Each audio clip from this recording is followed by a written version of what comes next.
Hi friends, I'd like to show you how to tie a traditional tenkara fly. These are called sakasa kebari. The style of kebari I like to tie are remarkably simple, very easy as a beginner fly or for lazy fishermen like myself. These flies can be fished at varying depths depending on rod technique in fast or slow water. I enjoy their versatility. Don't be dissuaded by their vague appearance, ask Dr. Ishigaki, they do catch fish.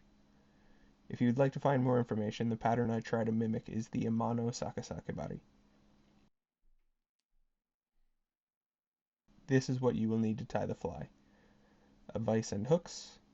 I prefer size 10 or 12. Size 10 will be easier to handle because they're a little bigger. Something to crush the barbs with the hooks. If you are not eating the fish, please crush the barbs. Small sharp scissors. Hackle pliers. There are a few variations of hackle pliers. Whichever you'd like is fine. You can just use your hands. I have, and it has worked out. These just make it easier. Some sort of sealant. This is head cement, but super glue is fine.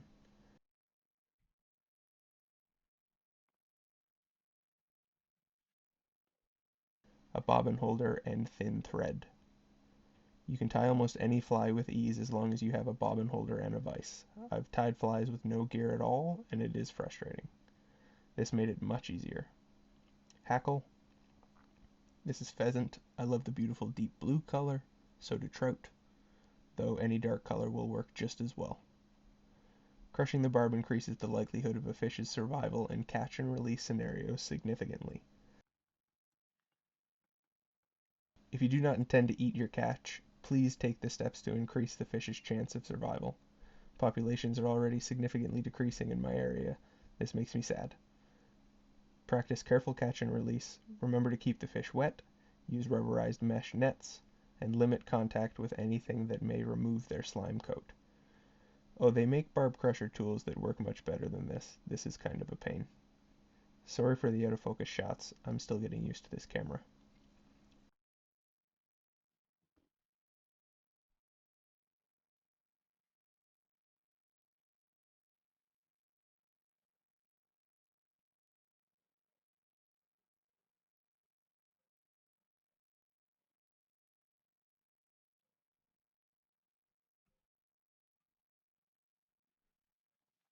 Start your thread at the eye and work back towards the bend of the hook.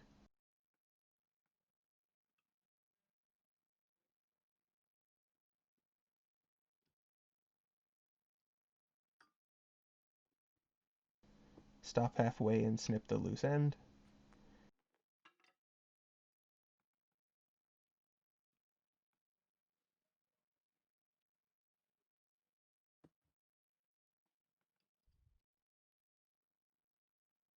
Continue towards the bend to make a bed on which everything else will hold.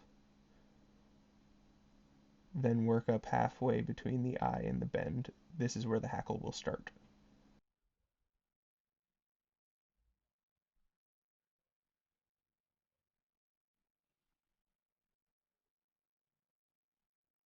On the hackle, remove the fluffy lower end of the feather.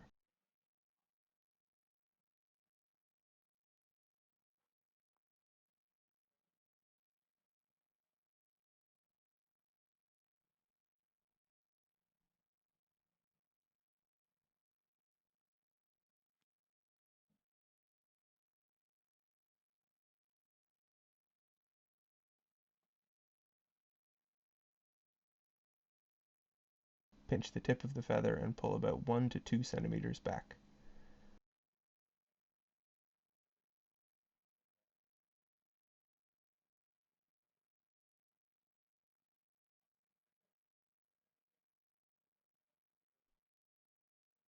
Place the feather on the hook so that the front of the feather is facing up. Fasten the feather with a couple rotations of thread and snip the loose end of the feather.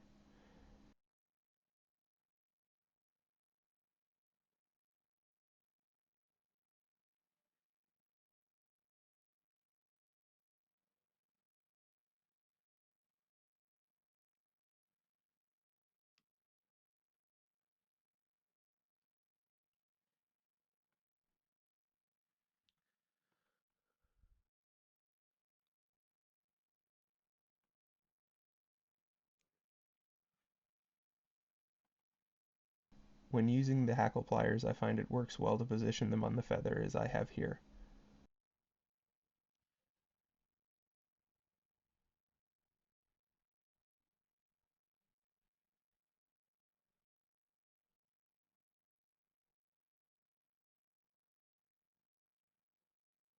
Carefully rotate the hackle around the body. Make sure to rotate back towards the bend of the hook so that the hackle is moving behind itself.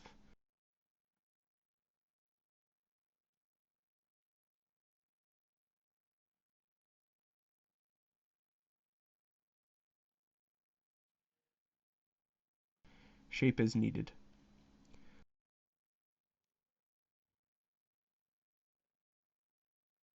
I brush the hackle forward to ensure a clean work environment.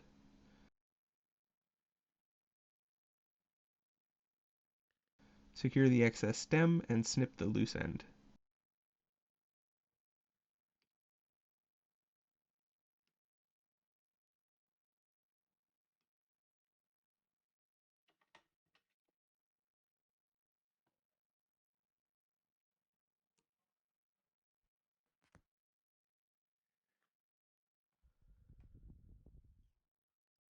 Now we shape the body.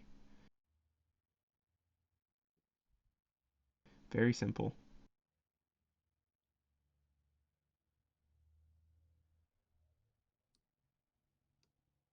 Sort of cone shaped.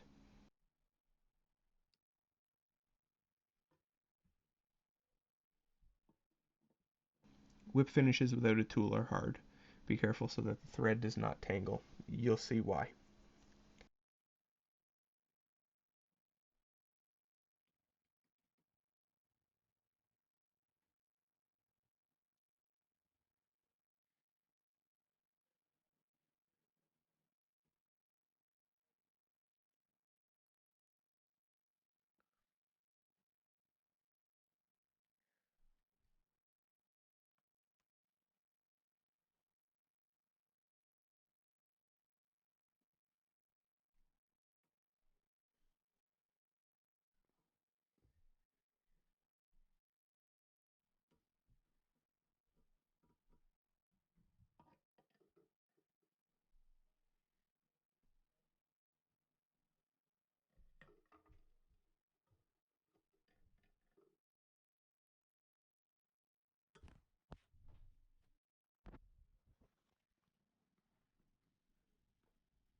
Go in and clean up the loose thread and snip any stray feathers to your liking.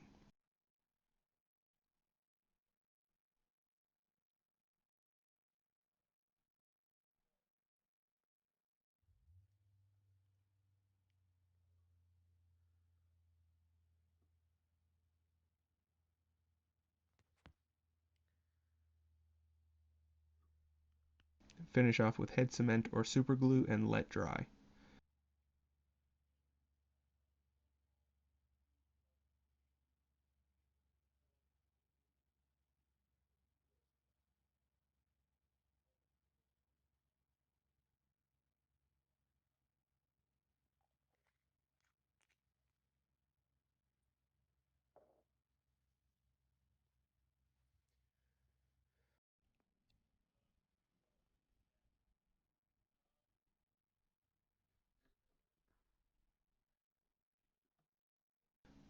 Blow into the hackle to check the shape.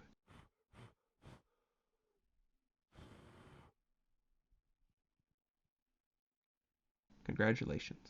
You tied an Amano Sakasakebari. Go put it in water and catch some fish. If you have any questions, feel free to shoot me a message on Instagram. It's empty right now, but I will be there.